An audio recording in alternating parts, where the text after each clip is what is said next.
Қайырлы күн, құрметті магистранттар. Біз бүгін жасанды интеллект платформасы арқылы сұрақ-жауап айдарын ұйымдастыратын боламыз. Берілген сайттың сілтемесін сіздер экрандағы QR-код арқылы алсаңыздар болады.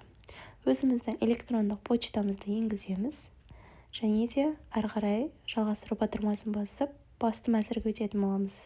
Басты мәзірде көріп тұрғанымыздай, бұл жерде жаттығудың түрлері өте көп, және бізге ең керегі ол бар деп айтылады.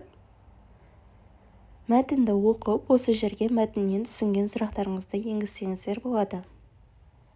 Енгізгеннен кейін бұл жерде жауаптардың таңдауын қоссаңыздар болады, және де таңдауды қосқаннан кейін экранда көрсетілген QR-код арқылы білім алушыларға кіру мүмкіндігін бере аламыз.